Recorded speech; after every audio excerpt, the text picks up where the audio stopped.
Una corona brilla con más intensidad en la cabeza de una niña, pero tras el oro yace el silencio. Durante siglos, las hijas reales fueron moneda de cambio, objeto de intercambio entre imperios, veladas en seda y casadas con desconocidos.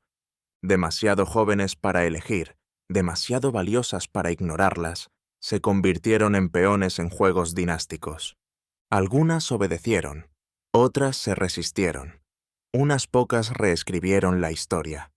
Estos no son cuentos de hadas, sino crónicas de supervivencia, donde la infancia terminó en el altar. Desde Francia hasta la estepa mongol, desde Dinamarca hasta Constantinopla, lucieron coronas como armaduras.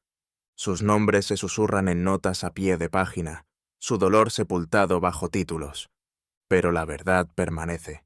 Cada corona tiene un precio. Tenía 15 años, princesa de España, criada entre cruzadas y catedrales.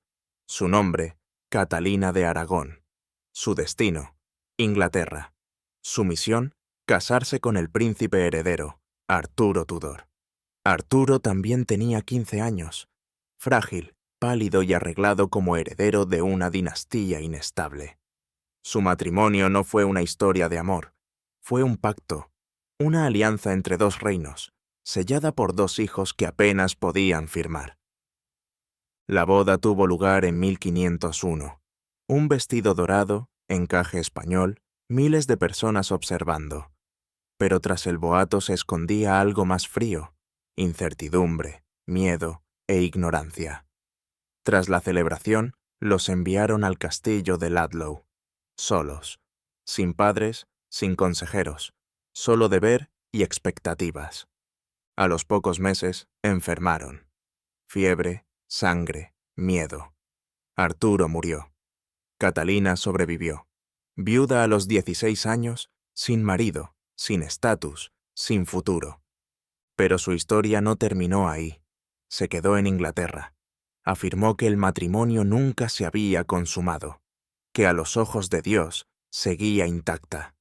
Esperó, rezó, y con el tiempo se casó con el hermano menor de Arturo, Enrique. Enrique VIII. Durante años fueron felices, hasta que el trono exigió un heredero, y Catalina no pudo concebirlo. La noche en Ludlow, ese matrimonio, esa pregunta sin respuesta, regresó como un fantasma. ¿Había dicho la verdad? ¿Había mentido? Lo que siguió no fue solo un divorcio, fue una ruptura. Inglaterra se separó de Roma, Europa se dividió, y todo comenzó con dos adolescentes, una boda de oro y una pregunta nunca resuelta del todo.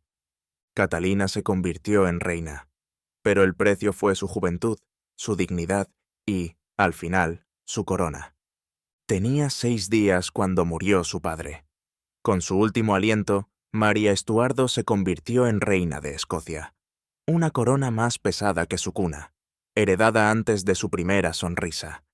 A los 5 años, fue enviada a Francia, no por seguridad, sino por estrategia. Criada en la corte, envuelta en seda, entrenada para el encanto. Su destino ya estaba sellado. Casarse con el heredero francés, Francisco. Era un año menor, delicado, tímido y siempre enfermo. Juntos, eran hijos de la realeza, convertidos en herramientas para imperios. A los 15, María se casó.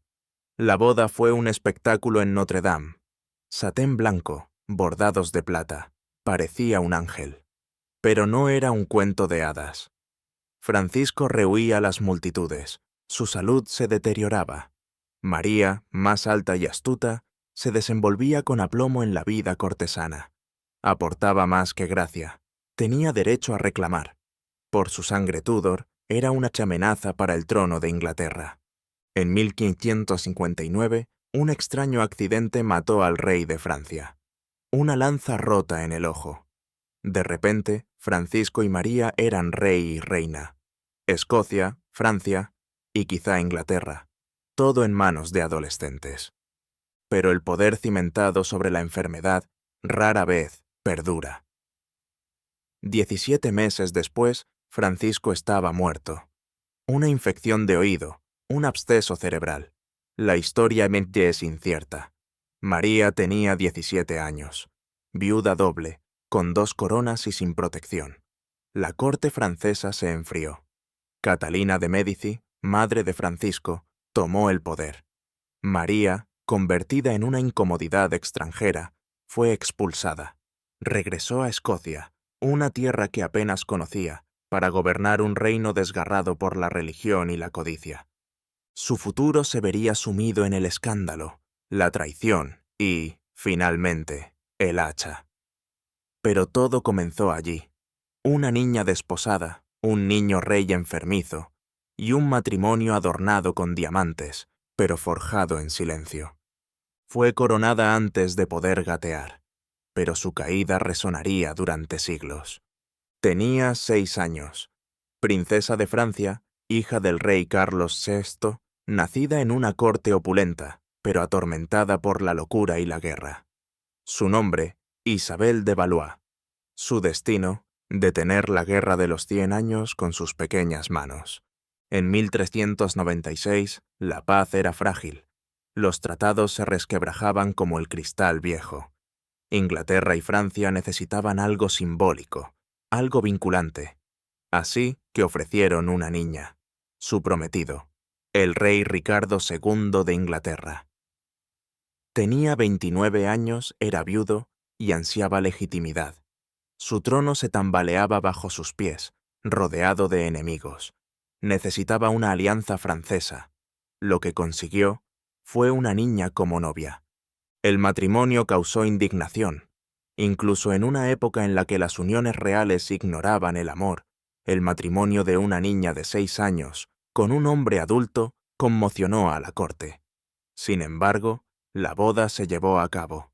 En Calais, la pequeña Isabel vestía de blanco y oro, una ofrenda de paz envuelta en brocado. Los cronistas dicen que Ricardo intentó, para consolarla, prometiéndole: «Ahora eres mi esposa y seré bueno contigo». Juró no tocarla hasta que fuera mayor. Una promesa galante, pero cargada de incomodidad. La trajo a Inglaterra, le regaló muñecas, joyas, institutrices. Pero no era amor, era teatro. Una reina niña para un reino fracturado. Por un momento, funcionó. El pueblo adoró a la inocente princesa francesa.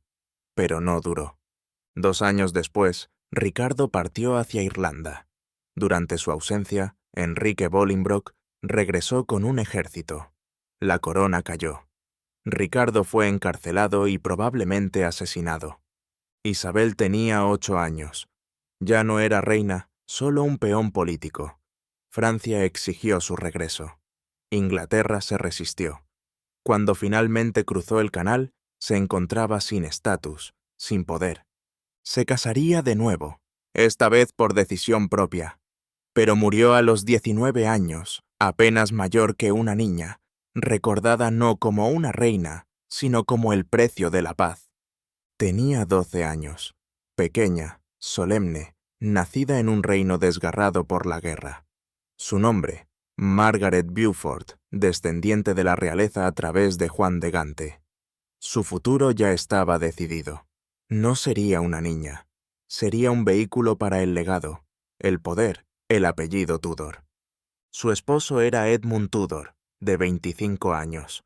Ambicioso, políticamente astuto y decidido a reclamar el trono. Su matrimonio no era una unión, sino una estrategia. Y Margaret, recién salida de la infancia, no tuvo voz ni voto. A los 13 años estaba embarazada. Su cuerpo, aún delicado, se vio obligado a soportar el peso del futuro de Inglaterra. El embarazo fue brutal. Algunos decían que gritó toda la noche. Otros escribieron que apenas podía volver a caminar. El 28 de enero de 1457, en los fríos muros de piedra del castillo de Pembroke, dio a luz a un hijo, Henry Tudor, su único hijo. Pero sobrevivir tuvo un precio. El parto la dejó físicamente destrozada. Nunca volvería a tener un hijo. Una joven a la que se le pidió que hiciera el trabajo de una mujer había pagado el precio con sangre y huesos. Antes de que naciera Enrique, Edmundo murió, probablemente de peste, encarcelado en Gales. Margarita enviudó a los 13 años, madre y sola, rodeada de hombres que la veían como un peón, pero la subestimaban por completo. Nunca se volvió a casar por amor. Nunca dio a luz a otro heredero. En cambio, forjó alianzas, conspiró en silencio y mantuvo viva la reivindicación de su hijo durante décadas de peligro. Cuando la corona finalmente cayó ante Enrique en Bosworth en 1485, también fue la victoria de Margarita. Había forjado un rey con su dolor. Firmaba sus cartas como Margarita R., la madre del rey. Pero antes del poder estaba la sangre. Antes de la dinastía, una niña. Y antes de la corona, una joven que casi muere para lograrla. Tenía 14 años. Archiduquesa de los Habsburgo, criada entre minuetos y disciplina militar, hija de la emperatriz María Teresa. Su nombre, María Antonieta. Su destino, Francia. Su misión, casarse con el delfín, Luis Augusto, heredero del trono borbónico. Él tenía 15 años. Era torpe, de voz suave, más cómodo con llaves y cerraduras que conversando. Su matrimonio fue un puente político entre viejos enemigos, Austria y Francia. Pero bajo los bordados y las pelucas empolvadas, el desastre ya se estaba gestando. En el momento en que cruzó la frontera francesa, su identidad austriaca fue despojada. Su ropa, su idioma, incluso su perro, desaparecieron. Fue reconstruida como la futura reina de Francia. Su boda fue suntuosa, pero el matrimonio fue frágil. Luis era tímido, posiblemente padeciendo una condición que dificultaba la intimidad. Durante 7 años, su unión permaneció sin consumarse. La corte chismeaba. Los panfletos se burlaban. María, aún adolescente, era retratada como fría, frívola, incluso promiscua. Versalles no era su hogar, era el teatro. Su soledad se convirtió en leyenda. En 1774, el anciano rey murió. A los 19 y 20 años, Luis y María se convirtieron en rey y reina, niños en un trono que se desmoronaba. María recurrió a las distracciones, la moda, los bailes, los peinados imposibles. El pueblo se volvió contra ella. «Que coman pastel», afirmaban que había dicho. No lo hizo, pero el daño ya estaba hecho. Mientras Francia se hundía en la hambruna, su imagen se convirtió en el rostro del exceso. La revolución se alzó, la Bastilla cayó, y la jaula de oro se hizo añicos. En 1793, a los 37 años, caminó hacia la guillotina, sin joyas, sin peluca empolvada, solo la sombra de la joven de 14 años que una vez cruzó la frontera hacia un reino que la destruiría. Su matrimonio estaba destinado a unir naciones. En cambio, encendió la mecha de la revolución. María Antonieta llegó a Francia como novia. Partió como advertencia. Tenía 18 años. Coronada reina de Egipto, última de una larga línea de gobernantes descendientes de Ptolomeo, general de Alejandro Magno. Su nombre, Cleopatra VII. Su reino, frágil. Su destino, compartido. Pues su padre había decretado que debía gobernar con su hermano menor y casarse con él. Él tenía 10 años. Ptolomeo XIII. Un niño rey, guiado por consejeros despiadados que veían a Cleopatra no como una hermana, sino como una amenaza. El matrimonio no se trataba de amor, ni siquiera de familia. Se trataba de dinastía, mantener los linajes puros y el poder controlado. Pero Cleopatra no se dejó controlar. Se negó a compartir la autoridad. Emitió decretos en su propio nombre. Colocó su imagen sola en monedas. Incluso aprendió egipcio, algo que ningún gobernante de su linaje había hecho. Eso la hizo peligrosa. El palacio de Alejandría se convirtió en un campo de batalla de susurros. Surgieron facciones. La corte cambió. En el 49 Pintita, se vio obligada a huir. Cruzando el desierto, disfrazada, reunió tropas. una reina en el exilio, pero no derrotada. Entonces llegó César. Julio César llegó a Egipto para mediar en la disputa entre los hermanos. Cleopatra no entró en su corte. Se hizo introducir clandestinamente, se envolvió en una alfombra y se desplegó dramáticamente ante él. Funcionó. Encanto, intelecto, estrategia. Quedó cautivado. La guerra siguió. César apoyó a Cleopatra. Alejandría ardió. Y en el caos, Ptolomeo XIII se ahogó intentando escapar, con tan solo 13 años. Cleopatra regresó al trono, esta vez sola. Gobernaría con el hijo de César y, más tarde, con Marco Antonio. Su nombre se convirtió en leyenda. Pero todo comenzó con un hermano marido, una lucha de poder y una alfombra que cambió la historia. Cleopatra no nació diosa.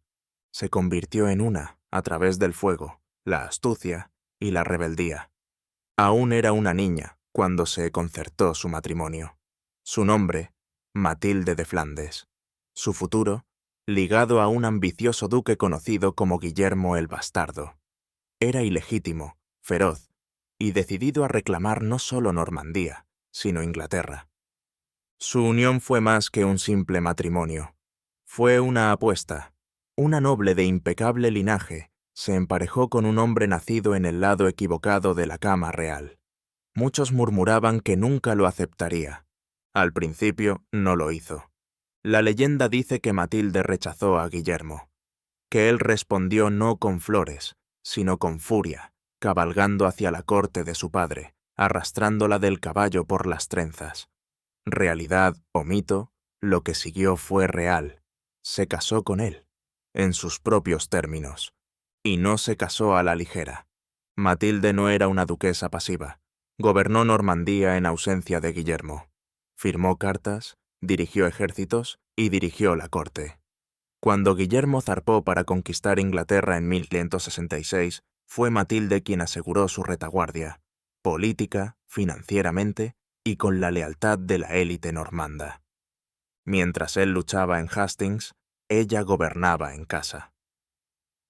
Cuando llegó la noticia de la victoria de Guillermo, no fue solo su triunfo, sino el de ella. Fue coronada reina de Inglaterra en la abadía de Westminster en 1068, la primera de su linaje.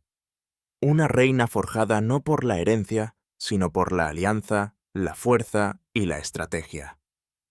Su matrimonio, aunque marcado por el fuego y la ambición, fue perdurable.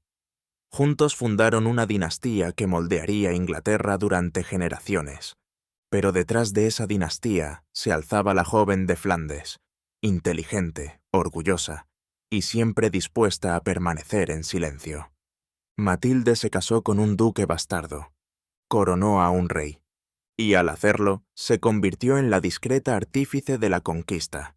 En el deslumbrante laberinto de la corte rusa, donde las novias se intercambiaban y el poder se transmitía por el lecho matrimonial, una mujer eligió un camino diferente.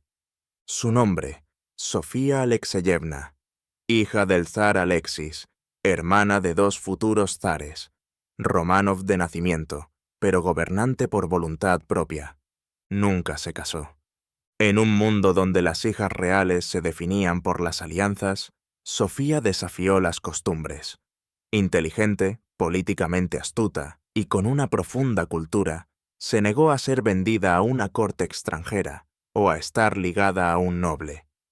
En cambio, buscó algo prohibido: el poder. En 1782, el trono ruso se tambaleaba.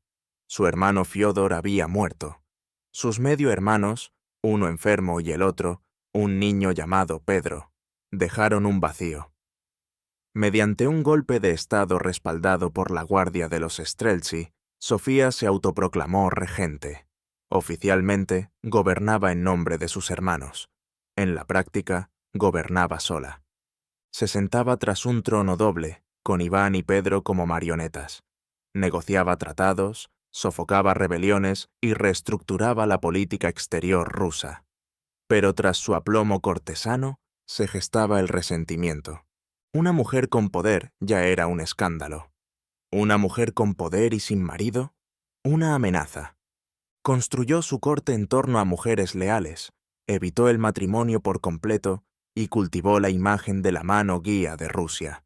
Pero Pedro se hizo mayor y más audaz. A los 17 años, tomó el control. Los Streltsy se volvieron. Sofía fue encarcelada en un convento, su nombre fue borrado de los registros estatales y su influencia fue borrada. Murió décadas después, sin corona, soltera y sin ser escuchada. Pero durante 7 años, Rusia fue gobernada por una mujer que se negó a casarse. No era una novia, no era una esposa, una zarina que no llevaba corona, pero que sostenía las riendas de un imperio. Sofía prefirió el poder a la alianza, y al hacerlo, reescribió las reglas, aunque solo brevemente. Tenía 12 años cuando le colocaron la corona. Eduviges de Polonia, hija de Luis el Grande de Hungría, descendía de reyes y santos. Pero no nació para gobernar Polonia, hasta que la política lo cambió todo. Su hermana mayor fue ignorada. Un heredero varón.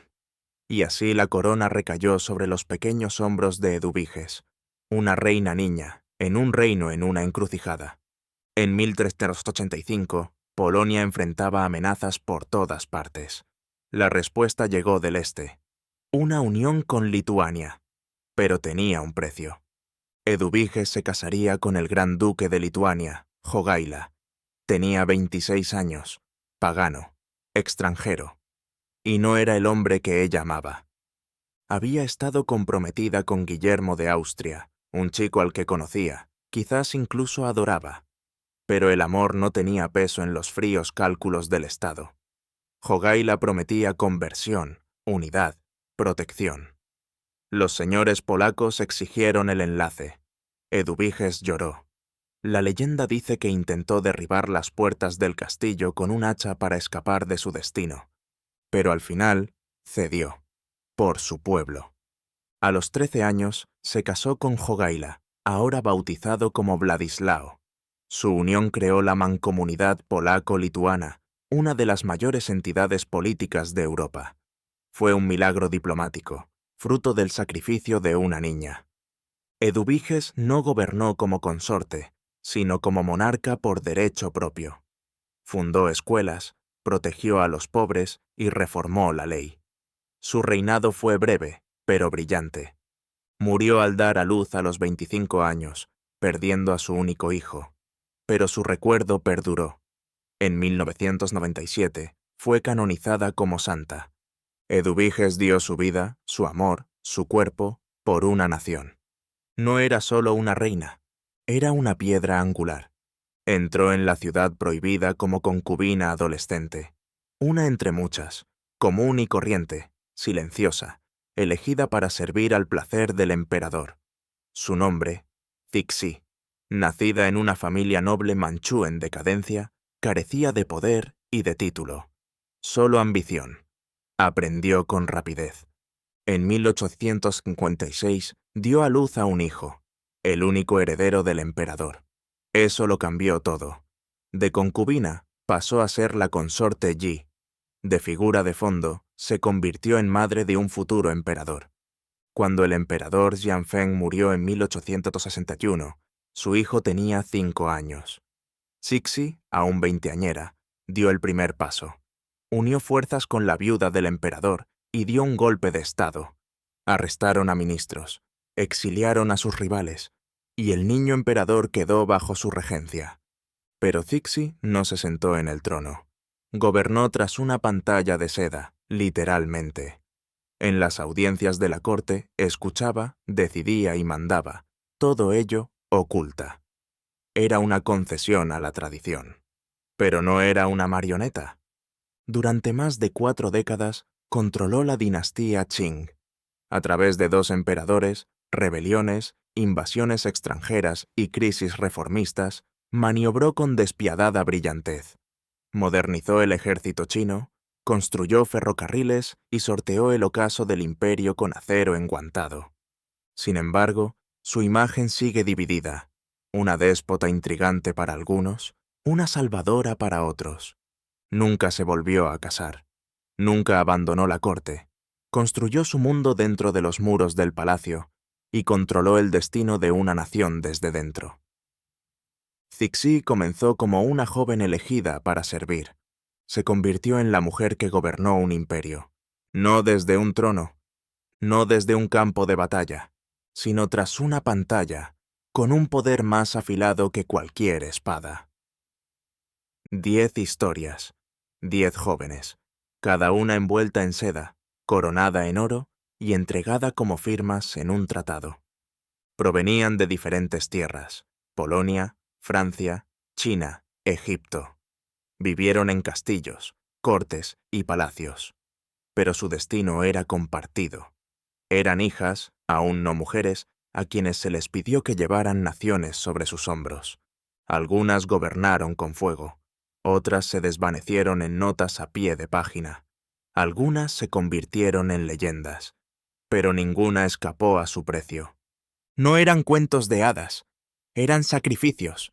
Por cada corona, una infancia perdida. Por cada alianza, un corazón roto. Tras dinastías e imperios yacen los cuerpos de niñas que nunca pudieron elegir. Novias que se convirtieron en guerreras. Reinas que vivieron en silencio. Emperatrices que gobernaron en la sombra. La historia recuerda a los reyes que conquistaron. Pero también debemos recordar a las niñas que fueron conquistadas primero, por deber, por matrimonio, por la mano dura de la historia, porque el poder no siempre parece una espada, a veces parece un velo.